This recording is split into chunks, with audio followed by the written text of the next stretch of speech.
Hello friends, my name is Mushaib and you are watching MLT study. तो आज हम पढ़ने वाले हैं ईएसआर टेस्ट के बारे में। What is ESR test? ESR test क्या है? Which disease is marked by ESR test? ESR test किस बीमारी को पता लगाने के लिए किया जाता है? And how many methods of ESR test? ESR test को कितने मेथड से किया जा सकता है? तो आज हम इन सारी चीज़ों को प्रैक्टिकली थियोरेटिकली देखने वाले हैं। So what is ESR test? ESR test क्या होता है? ईएसआर टेस्ट और erythrocyte sedimentation rate test is the rate at which the erythrocyte settle down. तो फ्रेंड, हमारे मेडिकल फील्ड में एरिथ्रोसाइट को लाल रक्त कोशिकाएं या आरबीसीज कहा जाता है। तो आरबीसीज के सेटल डाउन होने की जो क्रिया है उसे ईएसआर टेस्ट कहा जाता है। तो ईएसआर टेस्ट को it is also called sedimentation rate, said rate और बायर्निकी रिएक्शन। इसे सेडिमेंटेशन रेट टेस्ट भी कहा जा सकता है, इसे सेड रेट टेस्ट भी कहते हैं और इसे बायर्निकी रिएक्शन भी कहते हैं। बायर्निकी रिएक्शन इसे इसलिए कहा जाता है क्योंकि एडमंड बायर्निकी नाम की एक पॉलिश फिजिशियन ने इसे फर्स्ट टाइम इसका इस्तेमाल किया था। उन्होंने ही निजात किया था, या ये कह सकते हैं उन्होंने इन्वेंट किया था। Because this test was dust first time by the Polish physician in 1897 whose name Edmund Biernacki. होने को which disease is marked by ESR test? Erythrocyte sedimentation rate test is an easy and non specific test. Erythrocyte sedimentation rate test एक बहुत ही आसान सा test है और ये नॉन स्पेसिफिक टेस्ट है। नॉन स्पेसिफिक टेस्ट इसलिए कहा जाता है कि किसी ख़ास बीमारी के लिए नहीं है। जैसे फॉर एग्जांपल, अगर टाइफाइड है तो टाइफाइड को चेक करने के लिए हम विडाल टेस्ट का इस्तेमाल करते हैं, और मलेरिया पैरासाइट है तो मलेरिया पैरासाइट को चेक करने के लिए एमपी टेस्ट लगाते हैं। तो इसी तरीके से ईएसआर किसी एक बीमारी के लिए नहीं है। तो it can not indicate exact location of A disease. ये किसी भी डिज़ीज़ की एग्जैक्ट लोकेशन नहीं बताता है कि कोई भी डिज़ीज़ है। जैसे विडाल टेस्ट बता देता है कि टाइफाइड है या नहीं है, एमपी बता देता पॉजिटिव है या नहीं है मलेरिया। इसी तरीके से ये नहीं बता सकता, तो इसलिए नॉन स्पेसिफिक है। फिर जब ये नॉन स्पेसिफिक है, किसी डिजीज़ के बारे में नहीं बताता, तो ऐसा किया क्यों जाता है? इस टेस्ट, जब ये टेस्ट किसी के बारे में बताता ही नहीं, किसी बीमारी के बारे में, तो इस टेस्ट को करते क्यों हैं? तो why ESR test is done if it can not indicate about any disease. ये जब किसी डिजीज़ के बारे में नहीं बता सकता तो इस टेस्ट को करती क्यों है? Determination of ESR test is indicate presence and absence of inflammation in our body. Determination of ESR test is indicate presence and absence of inflammation in our body। यानी कि ESR का टेस्ट हमारे body में inflammation check करने के लिए किया जाता है। ESR टेस्ट हमारे बॉडी में इन्फ्लेमेशन को डिटेक्ट करता है। अगर हमारे बॉडी में कहीं पर भी इन्फ्लेमेशन हो रहा है तो ESR का लेवल बढ़ा हुआ आता है, पर ये जगह नहीं बताता कि इन्फ्लेमेशन कहाँ हो रहा है। मिसाल के तौर पे हाथ में इन्फ्लेमेशन हो रहा है, टांग में हो रहा है, सिर में हो रहा है, कहीं पर भी इन्फ्लेमेशन हो रहा है, बस ये इसका लेवल बढ़ा हुआ आ जाएगा, पर ये नहीं बताया कहाँ हो रहा है। तो इसलिए भी ये नॉन स्पेसिफिक टेस्ट है। तो फिर ये टेस्ट जब ये बता रहा है कि इन्फ्लेमेशन है, तो फिर इस टेस्ट का यूज़ मोस्टली जो यूज़ होता है, that is very helpful for treatment of inflammatory disease patient. जो भी पेशेंट इन्फ्लेमेटरी डिजीज़ के मरीज़ हैं, इन्फ्लेमेटरी जो बीमारी हैं उसके मरीज़ हैं, उनका जब इलाज करते हैं डॉक्टर, तो उसके लिए इस टेस्ट को रोज़ बर्रा में उन पेशेंट्स का ब्लड लिया जाता है और उनका ईएसआर टेस्ट लगाया जाता है और देखा जाता है कि उनके शरीर में जो वो दवाइयाँ दे रहे हैं उससे इनका इन्फ्लेमेशन इससे कम हो रहा है उस दवाई से या नहीं। तो इसलिए इनका रोज़ ईएसआर टेस्ट होता है। Inflammatory disease such as pulmonary tuberculosis, rheumatoid arthritis, polymyalgia rheumatica and temporal arthritis, ऐसी बीमारियों में जब किसी पेशेंट को ऐसी बीमारी हैं और उनका ट्रीटमेंट चलता है, तो उसमें ये चेक करने के लिए उस पेशेंट में कि इस पेशेंट के हम जो इसे दवाई दे रहे हैं तो इससे इसकी इन्फ्लेमेशन में कमी आ रही है या इन्फ्लेमेशन स्टेबल है। तो इन सारी चीज़ों के लिए ईएसआर टेस्ट किया जाता है। तो अब ये क्लियर हो गया कि ईएसआर टेस्ट किस चीज़ के बारे में बताता है, ईएसआर टेस्ट क्या है, who is discovered ESR test या who is invented ESR test, ESR test को किसने इन्वेंट किया। अब जो लास्ट चीज़ सबसे ज़्यादा जो कन्फ्यूज़न होता है, सबसे बड़ा सवाल ये होता है कि किसी भी टेस्ट को या ईएसआर टेस्ट को करने के कितने मेथड हैं, ईएसआर टेस्ट के कितने मेथड हैं। तो आज हम इस चीज़ को देखते हैं, how many methods of ESR test. How many methods of ESR test? There are 4 methods to estimate ESR level. ESR level को मापने के 4 मेथड हैं। पहला है Wintrobe method and second is Westergren method. ये दो मेथड्स ऐसे methods हैं जो कि मोस्टली ज़्यादातर लैबों में यही मेथड्स यूज़ होते हैं, पर दो ऐसे हैं जिनके नाम बहुत कम इंसानों ने सुने होंगे। पहला है माइक्रो ESR मेथड, दूसरा है ज़ेटा सेडिमेंटेशन रेट मेथड। ये 4 मेथड हैं। अब हम इन चीज़ों को थ्योरेटिकली एंड प्रैक्टिकली देखने वाले हैं। हाँ, इन सारे मेथड्स के बारे में हम अब थ्योरेटिकली पढ़ने वाले हैं और प्रैक्टिकली देखने वाले हैं कि इन टेस्टों को परफॉर्म कैसे किया जाता है। तो पहला आता है विंट्रॉप मेथड। विंट्रॉप मेथड की क्या क्या रिक्वायरमेंट्स, चलो देख लेते हैं। रिक्वायरमेंट्स, पहला है विंट्रॉप ट्यूब। विंट्रॉप ट्यूब की लेंथ 110 mm है और डायमीटर 3.0 mm। और दूसरी रिक्वायरमेंट है एंटी कोगुलेंट ब्लड, EDTA और डबल ऑक्सिलेट। डबल ऑक्सिलेट का सैंपल भी यूज़ कर सकते हैं और EDTA का भी। और तीसरी है सिरिंज। अब है मेथड द ट्यूब। अब मेथड देखते हैं। The tube is filled up to the 100 mm मार्क, allowed to stand in vertical position at the room temperature, read the fall of red blood cells at the end of 1 hour। तो tube को 100 mark तक भर देते हैं syringe की मदद से, और इसमें एक चीज़ का ख़ास ध्यान रखना है कि इसमें बबल्स ना आए। जब हम विंट्रॉप ट्यूब को फिल करें तो इसमें ब्लड से बबल्स ना बने, और इसे वर्टिकल पोजीशन में यानी कि बिल्कुल सीधा, एकदम सीधा जो है इसे रखें इसके रैक में, विंट्रॉप ट्यूब के रैक में। और रूम टेम्परेचर जो होता है वो 25 डिग्री होता है, तो 25 डिग्री रूम टेम्परेचर पर हमें इसे रखना है और 1 घंटे के लिए छोड़ देना है। फिर करेक्ट 1 घंटे के बाद हमें इसकी रीडिंग लेनी है और उसे mm में लिख देनी है। इससे पहले इसके एडवांटेज पढ़ लेते हैं।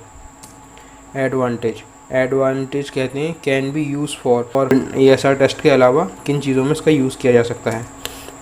पैक्ड सेल वॉल्यूम चेक करने के लिए और बफी कॉड प्रिपरेशन के लिए। तो इसे हम आने वाली वीडियोस में देखने वाले हैं। तो चलो अब प्रिकॉशंस देख लेते हैं। तो प्रिकॉशंस में क्या क्या चीज़ें, पहला है the tube must be scrupulously clean, मतलब ट्यूब एकदम क्लीन होनी चाहिए। और दूसरा है they must be filled properly without air bubbles, जैसा कि मैंने पहले बताया था कि इसमें बिना बबल्स के, मतलब बबल्स को नहीं लाना है, ट्यूब के अंदर बबल्स नहीं आने चाहिए। और तीसरा है they must B keeped vertically, यानी कि इसे बिल्कुल सीधा रखना है, एकदम सीधी पोजीशन में। तो चलो अब इसका प्रैक्टिकल देख लेते हैं। हेलो फ्रेंड्स, तो हमें पहले चाहिए विंट्रॉप ट्यूब एंड सेकंड एंटीकोगुलेट ब्लेड्स, तीसरा है सिरिंज। इन 3 चीज़ों की हमें ज़रूरत है। चलो शुरू करते हैं। पहले हम जो है ब्लड को लेते हैं और ब्लड को फिर इस तरीके से शेक करते हैं। इसे सही तरीके से शेक करना है ताकि एंटीकोगुलेट ब्लड से मिक्स हो जाए अच्छी तरीके से। और इस तरीके से शेक करने के बाद बिल्कुल इसी तरीके से शेक करना है, बिल्कुल सही तरीके से। इस तरीके से कर रहा है। अगर बहुत सारे इंसान हिला देते हैं बहुत ज़ोर से तो इससे RBCs टूट जाती हैं, तो इससे सही रिज़ल्ट नहीं आ पाता है। तो इस तरीके से इसे करें।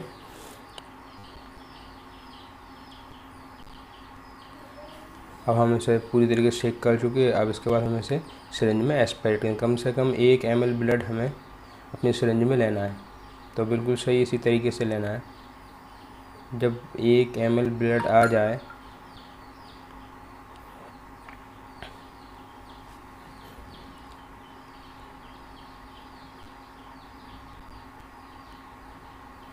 एक ml ब्लड लेने के बाद अब हमें सिरिंज निकाल लेनी है। और सिरिंज निकालने के बाद जो इसकी जो ये थोड़ी खाली जगह दिख रही है, इस जगह एयर होती है, तो इस एयर को हमें सही तरीके से रिमूव कर देना, हटा देना है, एयर को निकाल देना बाहर। और एयर निकालने के बाद अब हम इसे इस ट्यूब में फिल करते हैं। बिल्कुल जिस तरीके से इसमें दिखाया जा रहा है बिल्कुल इसी तरीके से फिल किया जाता है। तो गौर से देखिए। और इस चीज़ का जब भी ट्यूब को फिल करें तो इस चीज़ का ख़ास तौर से ध्यान रखें कि ट्यूब में कोई भी बबल्स ना आए। अगर बबल्स आ गया तो रिजल्ट्स में गड़बड़ी हो जाती है।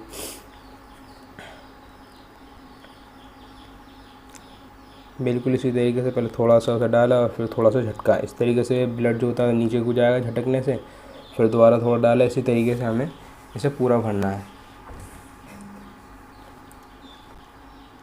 इसी तरीके से करते करते अब ये आपका ब्लड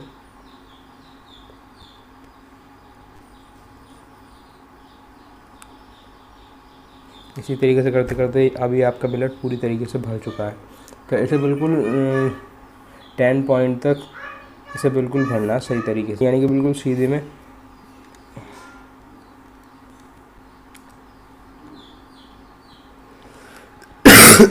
अब इसे 1 घंटे तक इसी तरीके से विंट्रॉप रैक में छोड़ देना। पर यहाँ अगर विंट्रॉप रैक नहीं है आपके पास तो इसके लिए हम और कोई रैक भी इस्तेमाल कर सकते हैं, या ऐसे वॉल पर टेप लगाकर वर्टिकल पोजीशन यानी कि बिल्कुल सीधा दीवार से चिपका देना है, तो इस तरीके से भी ये टेस्ट हो जाएगा। पर कुल मिला के ये बात ये है कि ये ट्यूब बिल्कुल सीधा रहना चाहिए। तो अब इसका 1 घंटे के बाद रिज़ल्ट देखते हैं।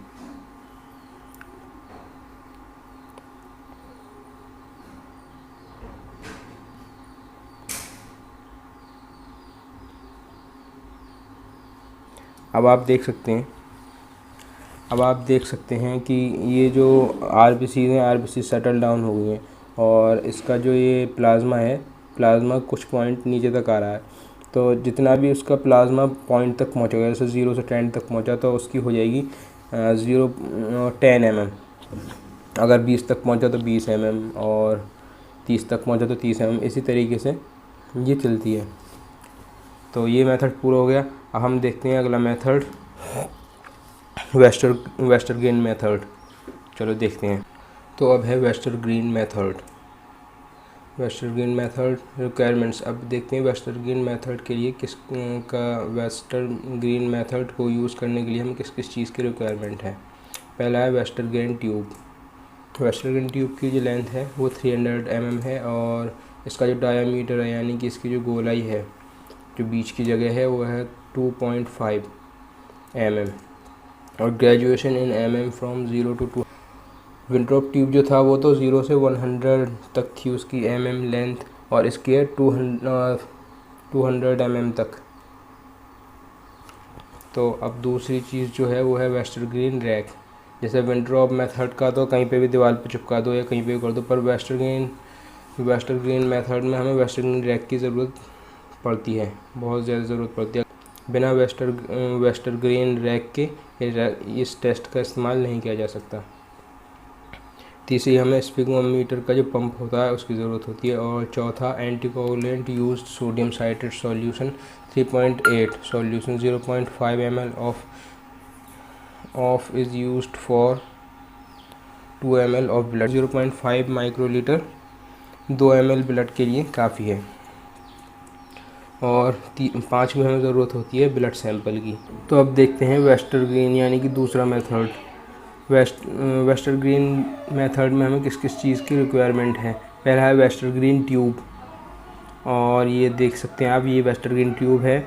और इसके बाद जो हमारी दूसरी रिक्वायरमेंट है हमारी वेस्टरग्रीन रैक। जैसा कि आप इमेज में देख सकते हैं, ये है वेस्टरग्रीन रैक।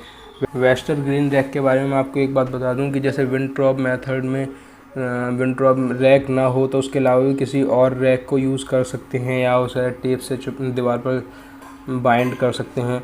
इसी तरीके से इसमें ऐसा कोई सेकंड ऑप्शन नहीं है, इसमें सिर्फ वेस्टरग्रीन रैक का होना बहुत ज़्यादा ज़रूरी है, क्योंकि वेस्टरग्रीन रैक में एक तो ये नीचे से खुला हुआ होता है, तो इस वजह से इसके नीचे का लॉक जो है वो वेस्टरग्रीन रैक में होता है, और ऊपर से एक रबड़ लगी होती है जिससे ऊपर से वो उसे पकड़ कर रखती है।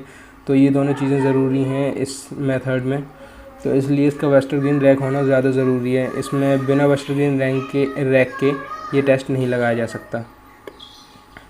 और तीसरा है स्फिग्मोमीटर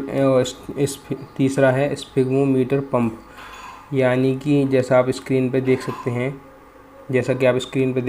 ये जो पंप है, पहले ऐसा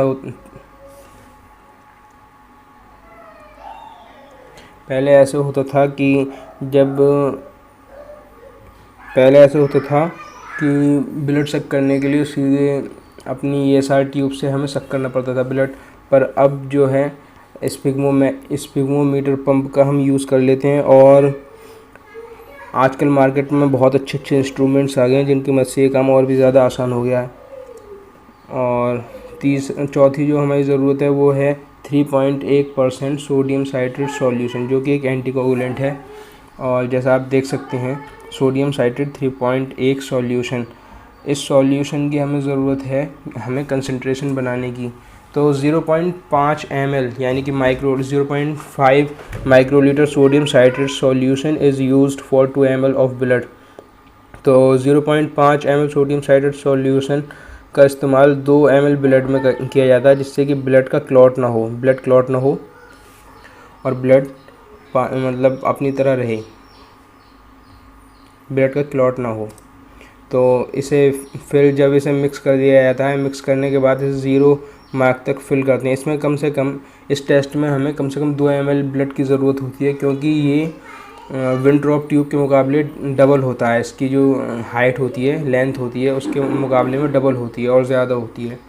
तो इसलिए हमें इस टेस्ट के लिए हमें 2 ml ब्लड की ज़रूरत होती है। कम से कम 2 ml ब्लड में हम 0.5 माइक्रोलीटर सोडियम साइट्रेट के साथ कंसंट्रेशन बनाकर जब इस ट्यूब में हम सक करते हैं स्पिग्मोमीटर की मदद से या किसी और इंस्ट्रूमेंट की मदद से। आफ्टर सकिंग मतलब सकिंग करने के बाद जब ट्यूब फिल हो जाता है तो हम इसे 1 घंटे के लिए छोड़ देते हैं। और जब 1 घंटा हो जाता, अब 1 घंटे के बाद हम इसकी रीडिंग देखते हैं। तो इसकी जो रीडिंग है, इसकी रीडिंग बिल्कुल विंट्रॉप मेथड की तरह दिखाई दी है। जैसे उसमें 0 to 10 था तो उसमें 10 दे दी, 0 to 20 तो 20 दे दी, इसी तरीके इसमें भी दिखा जाता है। तो ये जो है हमारा ESR, इसका लेवल जैसा कि अब दिखाने वाले हैं। तो इसका जो प्लाज्मा दिख रहा है कि प्लाज्मा कहाँ तक शो हो रहा है, तो इसका जो प्लाज्मा है वो 50 तक शो हो रहा है, तो इसे लेंगे 50 mm/h। तो ये दोनों तो लगभग सेम है। अब जो है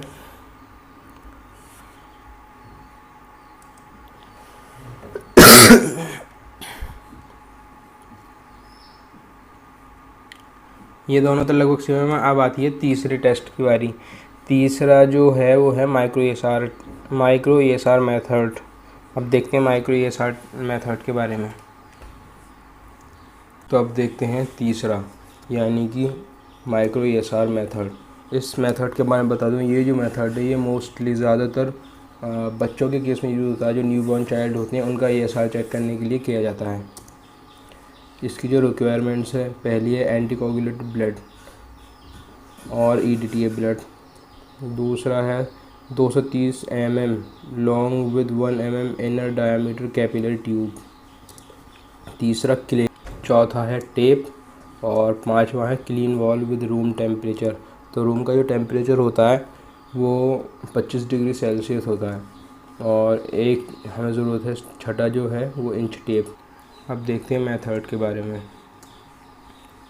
तो method, fill the blood capillary till end and seal the capillary using clay and after then bind with clean wall and leave for 1 hour and after 1 hour take reading using inch tape।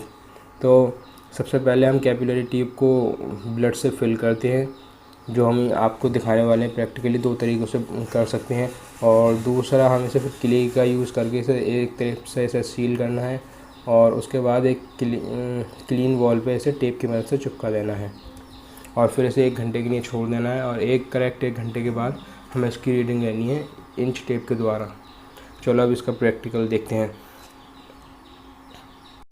अब देखते हैं micro ESR method के बारे में। तो micro ESR method में सबसे पहले देखते हैं कि ब्लड सैंपल लेने के जो 2 तरीके बताए थे, अब वो 2 तरीके देखते हैं किस तरीके से हम कैपिलरी में ब्लड ले सकते हैं। तो शुरू करते हैं। तो first technique to take and use. तो फर्स्ट टेक्निक ये है, फर्स्ट टेक्निक में सीधे जैसे दिखाया जा रहा है आपको, निडल डाली और उसके बाद सीधे कैपिलरी में ब्लड ले लिया और आफ्टर टेकिंग ब्लड इसे क्ले द्वारा इसे एक तरफ से सील कर दिया। अब एक मेथड तो ये हो गया कैपिलरी में ब्लड लेने का। और अब इसके बाद सेकंड टेक्निक जो आती है, इसमें जैसे ब्लड EDTA में है तो EDTA वाइल या और किसी एंटीकोगुलेंट वाइल में है तो उसमें डाला। इस तरीके से हम इसे घुमा सकते हैं टेढ़ा कर करके, तो इससे इसमें ब्लड आ जाता है। और जब इसका ब्लड फुल हो जाए, ऊपर तक भर जाए, तो उसके बाद फिर इसे क्ले द्वारा सील कर देते हैं, जैसा कि इसमें दिखाया जा रहा है। अब ये ब्लड पूरा भर चुका है और अब इस ब्लड को पहले क्लीन करती हैं आइडों साइडों से। पहले क्ले से इसे सील करती हैं और सील करने के बाद अब इसे क्लीन करेंगे। जैसे इसकी जो नीचे की है, जिससे ब्लड नीचे ना गिरे, तो इसलिए इसे क्ले से सील कराया जाता है। अब सील करने के बाद इसे टिश्यू पेपर से साफ़ कर लेती हैं और साफ़ करने के बाद अब ये तुम्हारा टेस्ट लगने को बिल्कुल तैयार है। अब जो आफ्टर टेकिंग ब्लड हमें क्या करना है, हमें ब्लड लेने के बाद अब इसे एक टेप से एक वॉल पर चिपका देना है। टेप की मदद से फिल्ड कैपिलरी को अब इस तरीके से चिपका देना है। और चिपकाने के बाद अब हमें इसे मतलब इसमें ये चीज़ है कि एक तो वर्टिकल पोजीशन में इसे रखना, टेढ़ी मेढ़ी ना हो जाए, जैसे किसी और टेढ़ा मेढ़ा कर दें, टेढ़ा मेढ़ा ना हो, इस चीज़ का ख़ास ध्यान रखें। अब हम इसका टाइम लगा देते हैं। अब 1 घंटे बाद इसका रिज़ल्ट देखते हैं। आफ्टर कंप्लीट टाइम देखते हैं रिज़ल्ट। अब जैसे इसका प्लाज्मा गिर गया, तब प्लाज्मा हम इंच टेप की मदद से देख सकते हैं कि ये 2 पॉइंट तक आ रहा है। तब इसकी जो रीडिंग है वो आएगी आपकी 20 mm। तो ये मेथड भी कंप्लीट 20 mm। अब इसकी रीडिंग लेने के बाद डिस्कार्ड कर देते हैं। अब आता है ZSR टेस्ट। चौथा है ज़ेटा सेडिमेंटेशन रेट। तो अब ज़ेटा सेडिमेंटेशन रेट टेस्ट ये बहुत ही फास्ट मेथड है। इसके ज़रिए हम कुछ ही मिनटों में ESR का टेस्ट निकाल सकते हैं। तो इसके लिए रिक्वायरमेंट्स देख लेते हैं। पहला है एंटीकोगुलेटेड ब्लड और EDTA ब्लड। दूसरा special capillary and use Wintrobe tube, मतलब एक मशीन होती है, उसकी कैपिलरी अलग आती है, पर वो मशीन अब यूज़ नहीं होती। तो अब नॉर्मल सेंट्रीफ्यूज मशीन में भी इसका इस्तेमाल कर सकते हैं और इसके लिए विंट्रॉप ट्यूब का यूज़ किया जा सकता है। और ज़ेटा सेंट्रीफ्यूज, जो ये ज़ेटा सेंट्रीफ्यूज है, ये जैसा मैं बता रहा हूँ, ये बहुत पहले कभी यूज़ हुआ करती थी, पर अब ये यूज़ नहीं होती। अब हम एनी सेंट्रीफ्यूज में zeta centrifuge and any centrifuge machine but the centrifuge angle should be 180 degree. तो कोई भी मशीन हो, सेंट्रीफ्यूज मशीन, बस उसका इसमें जो मेन चीज़ है वो है 180 डिग्री, जो इसकी जिस बिना पे ये घूमे तो इसकी जो सीधाई है वो 180 डिग्री की होनी चाहिए। अब देखते हैं इसका मेथड। तो in this method use Wintrobe tube. The tube is filled up to 100 mark and centrifuge at 180 degree angle for 45 second forward and 45 second reverse for 4 time and then take reading like Wintrobe tube. तो चलो अब इसका practical देखते हैं। तो अब बारी आती है चौथा मेथड, यानी कि ZSR, zeta sedimentation rate method. ये इस टेस्ट के बारे में बता दूं, ये बहुत ही फास्ट मेथड है। इसके ज़रिए हम कुछ ही मिनटों में ESR का लेवल चेक कर सकते हैं। इसका बिल्कुल इसी तरीके से, इससे पहले तो ये ज़ेटाफ्यूज एक मशीन थी जिसका यूज़ किया जाता था। उसके लिए स्पेशल कैपिलरीज आती थी, जैसा कि आपको इमेज में दिखाया जा सकता है कि ज़ेटाफ्यूज मशीन कैसी है। और इसके बाद अब जो इसका यूज़ होता है, अब हम इसे विंट्रॉप ट्यूब का यूज़ करके भी इसका इस्तेमाल कर सकते हैं। तो अब हम इसे क्या करते हैं कि विंट्रॉप ट्यूब को, जैसे विंट्रॉप ट्यूब फिल होती है, फिल होने के बाद उसे सेंट्रीफ्यूज मशीन में रखते हैं और उसे 180 डिग्री एंगल पर उसे 1000 RPM की स्पीड पर हम उसे घुमाते हैं। 1000 RPM की स्पीड पर हम उसे 45 सेकंड तक फॉरवर्ड और 45 सेकंड तक रिवर्स 4 बार इसी तरीके से करते हैं और उसके बाद हमारा रिज़ल्ट सामने आ जाता है। तो इस तरीके से हम इसका बैलेंस करते हैं। ESR ट्यूब को डाला इसके अंदर और सामने, इसके बिल्कुल सामने रख दिया बैलेंस करने के लिए एक और ESR ट्यूब, और इसका जो एंगल है 180 होना चाहिए। इसका थोड़ा ऊपर नीचे है, पर अगर आपको निकालना है तो 180 होना चाहिए। 180 होता है, बिल्कुल एक लाइन सीधी काट दी जाए तो 180 डिग्री बन जाता है। तो उसे 180 डिग्री एंगल पर 1000 आरपीएम की स्पीड पर 45 सेकंड तक फॉरवर्ड और 45 सेकंड तक रिवर्स, यानी कि 45 सेकंड तक आगे की तरफ, 45 सेकंड पीछे की तरफ, इसी तरीके से उसे 4 बार घुमाते हैं और उसके बाद हम ESR का लेवल चेक कर सकते हैं।